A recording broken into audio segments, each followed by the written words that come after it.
to infinity and beyond. I'm Cameron, and today we're peering into the infinite with Elsha on the Lab Maniacs.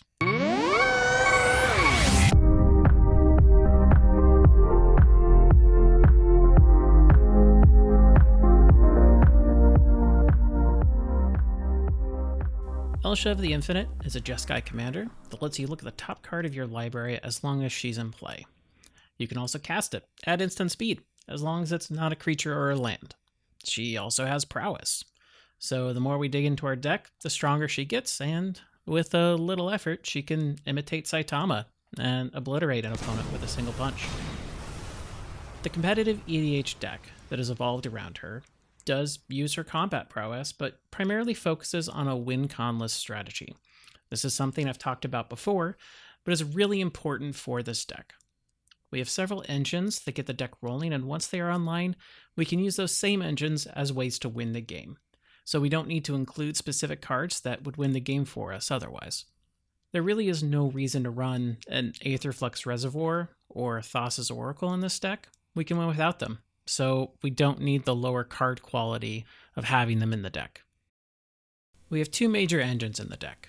We go for either an Underworld Breach line that gets us access to all the cards in our deck, or for a Sensei's Divining Top line that does just about the same.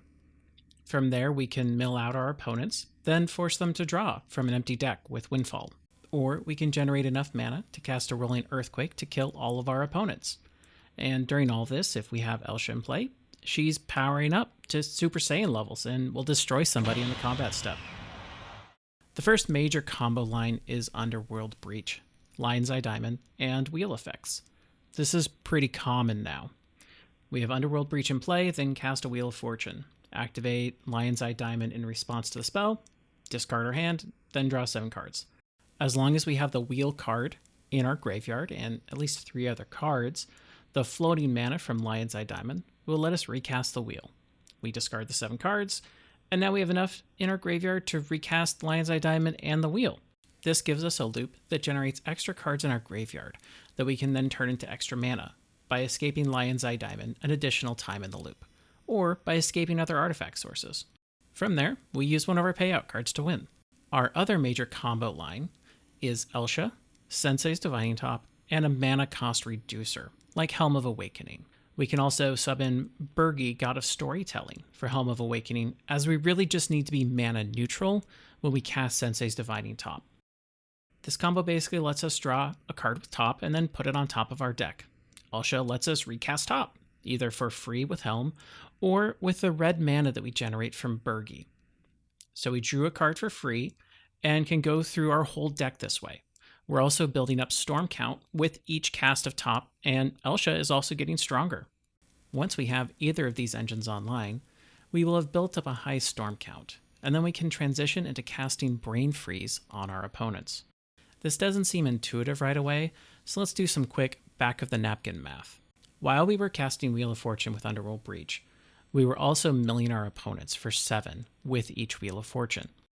So, say we cast Wheel 10 times. That requires that we cast both Wheel and Lion's Eye Diamond 10 times. Just counting those spells, we're looking at a Storm count of 20, and 70 cards from each of our players have been moved from their libraries either into their hands or the graveyard. Meaning that at most, there could be 29 cards in each of our opponent's libraries, for a total of 87 cards. If we cast Brain Freeze once, we'll get a total of 21 instances of it, for a total of 63 cards milled. If we cast it one more time, we'll have 22 instances of it, for another 66 cards milled. More than enough to mill out all of our opponents. Once they no longer have cards in their library, we just finish it up with one more Wheel of Fortune. They try to draw with an empty library and lose the game. Now, if for some reason we can't win by milling out our opponents, say they have an Eldrazi Titan in their deck that would reshuffle their graveyard into their library, we look at Rolling Earthquake. In either of these loops, we can transition to generating mana and then kill all of our opponents with a single Rolling Earthquake. As we loop through Wheel of Fortune, we just find and cast a Smothering Tithe. This will generate us 21 treasures per wheel. Get enough treasures, then Rolling Earthquake the table to dust. We do need to make sure that we have a higher life total than our opponents for this to work. Luckily, we can gain life fairly easily. We simply pump up Elsha by casting spells, and then cast Swords to Plowshares on her. We gain life, we're higher than our opponents, we burn them all down. Now there's a few other combo engines, and you can find the details to them in the primer. However, I do want to point out Bergie as being incredibly useful for Elsha. Either she can act as a combo enabler with Elsha and top, or the backside of her, Harnfell, Horn of Bounty, can act as Elsha and work with Helm of Awakening, so she can act as either part of the combo for Elsha to go off. It's an extremely versatile card in the deck and should not be overlooked. And this wouldn't be a win-conless deck without Time Twister loops.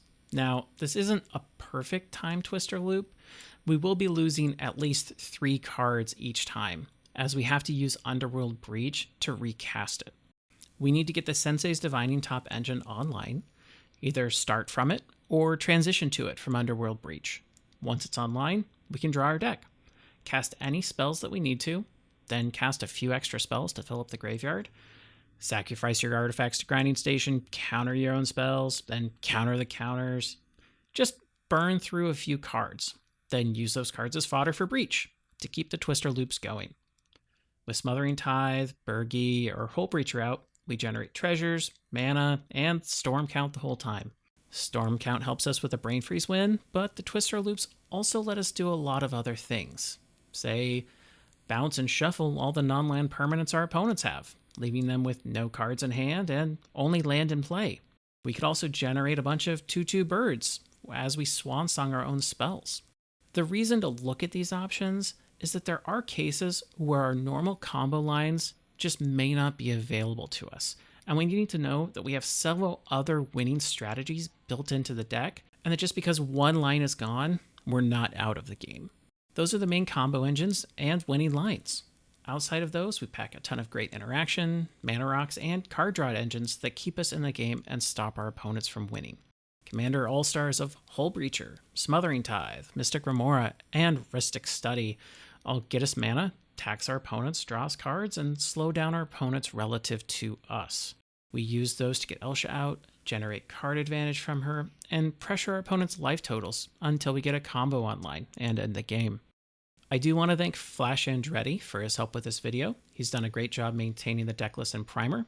If you're interested in the deck, links to the deck primer and Discord are in the description down below. And that's Elsha, a commander that has passive card advantage, combat pressure, and is part of game-winning combos, with everything built off of engines that turn into nukes and destroy our opponents. It's another win-conless deck that wins without praising Thassa, and instead catches a glimpse of infinity, which guides us on our path to destroying our opponent's decks or burning them all to the ground. And with that, my brain has been frozen, and I'm all out of cue cards. I'll see you guys next time on the Lab Maniacs.